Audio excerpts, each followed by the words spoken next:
My name is Doug Ito, and I'm a principal and architect at SMR Architects. We've been in business for over 40 years, actually almost 50, and we're second generation owners. We currently have 32 people, and most of our work, maybe 85% of our work, is for affordable housing in Washington State for nonprofit providers and housing authorities. Balance of our work is social justice work, so we've done Fair Starts project in Seattle, and we also do some historic preservation, but that's the driving force for our firm is affordable housing. We've designed over 125 affordable housing projects in Washington State, and that comprises over 9,200 units of housing. We do the whole range of affordable housing. A lot of people don't know what could be affordable housing. So we do permanent supportive housing, which is housing for those people who are coming out of homelessness, and they have a lot of social services connected to it. We do family housing, workforce housing, affordable for sale condominiums. We do farm worker housing, which you probably don't need in Tacoma. We do artist live work housing and senior housing, so we kind of just do the whole spectrum. We even do shelters. And so some examples of affordable housing that we've done. You have to remember that affordable housing is not easy to develop. They're very complex projects filled with multiple funding sources. A capital stack for a housing project could include federal money, state of Washington money, tax credit investor equity. It could be 9% or 4% bonds. The city, the county, commercial debt, money from the developer could be put in, private donations, foundation money, and any other pot of money that a developer can scrape together to put a project together. Many of these funds come with their own regulations, and that developer then has to choose whether or not they want to take that money. So in one case, we had a project where the developer was going to take money from the state. It was building for the arts money. It was $1 million. It would have cost the developer, I think, $1.25 million to use that money. So they then promptly gave it back. Currently, we are doing 5 projects in the city of Tacoma. An affordable senior housing project for Mercy Housing Northwest on MLK. We're doing the YWCA Tacoma Pierce County project next to their existing building.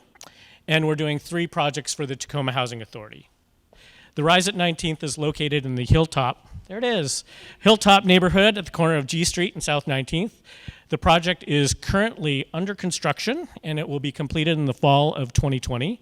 The project includes 64 units of affordable apartments for families and individuals. The building will have 40 one-bedrooms and 24 two-bedroom units for people earning between 30% and 60% area median income.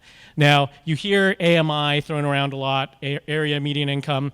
The area median income for Tacoma is about $55,000, just over $55,000. So that's for a family. And so you have to remember 60% of that would be what this building would house for somebody earning 60% of area median income. And then you have to think about 30% of that is what you would have to be not rent burdened. So to live here, you have to spend $825 on rent. That would be what the general idea would be. So if you're in 30% AMI, it'd be half of that. So the developer then has to figure out how they make that work. Like, you can't just have housing and people stay there for free. So there are housing vouchers and other ways from the county and other groups that come to subsidize those units to help make it so THA can run that project and not have to keep asking for money from some other source. So they can maintain them and keep them as beautiful as they will be when they're new. The Crisis Residential Center is designed with trauma-informed care as the basis of design. It will be managed by Community Youth Services. The youth and adolescents that arrive at this building will many times be coming out of immediate conflict, violence, human trafficking, and any number of other situations. It will be a semi-secure facility that protects and keeps them from being taken back into compromised situations that they have come from. It's also designed to minimize the ability for them to do any self-harm in any way. So these are all things that we have to take into account when we're designing them. Usually CRCs are located in slightly modified, retrofitted single-family homes throughout single-family neighborhoods, which is great because they're homey and they're inviting, and I think the kids like them. However, there is some lack of security and accessibility that comes with that you get when you do a purpose-built building. So on the right-hand side is the CRC, and the left-hand side is the apartments. The building is set up to be calm and more like a single-family home as possible, so as to not add to the trauma and stress that kids are coming into this facility in.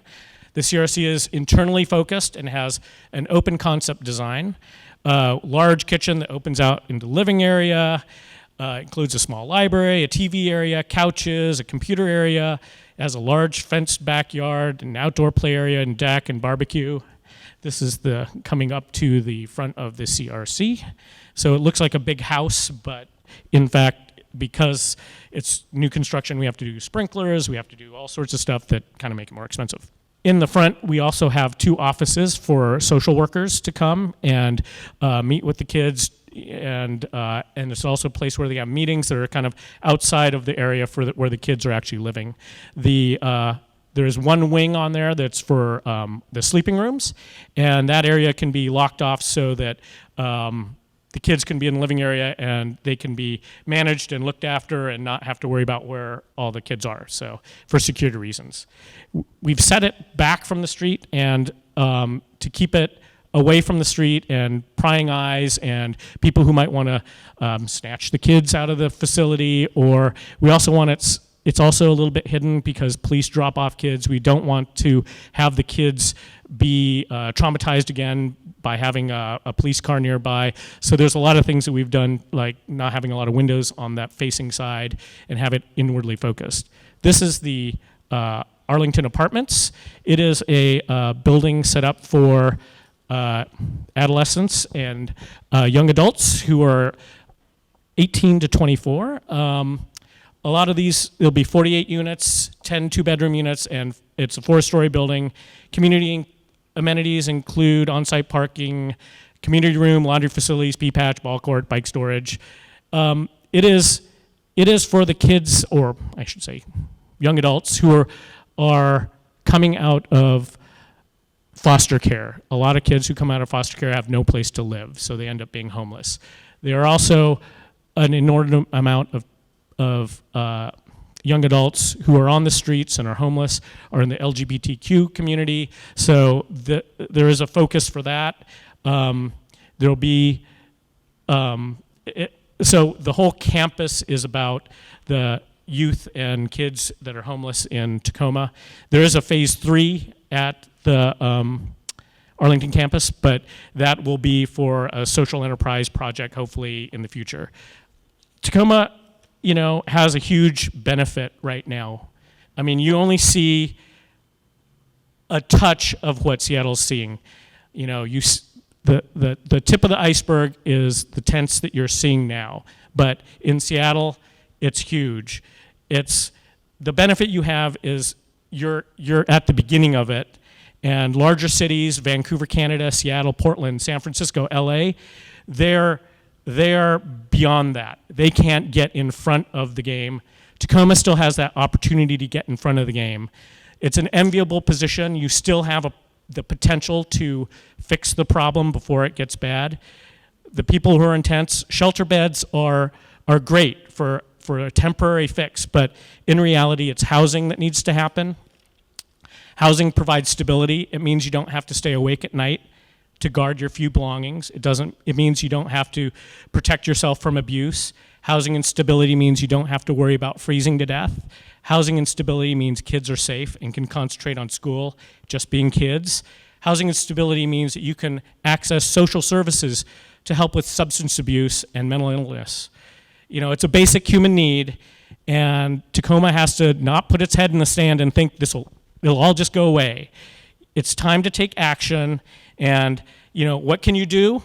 At the Affordable Housing Action Policy Advisory Group, and there are a lot of things were discussed, and a lot of things have been incorporated, which are great. Those are small things that can happen. and some large things. But the biggest move that Tacoma can do is, the slide's off now, but it's the housing levy. The housing levy is something you could do. You should work for it. You should work to get it on the ballot, and you should vote for it because it is a game changer in how you can get affordable housing in Tacoma. Every dollar of the local money will change into $4 of other money that comes in from the state, the county, the federal government, other foundations, and it's a huge, great investment. And you know, if you have 400 people that are in tents now in Tacoma, that is 3 projects, and you can do that. It is fixable. So that's my takeaway. You should do a levy, ASAP.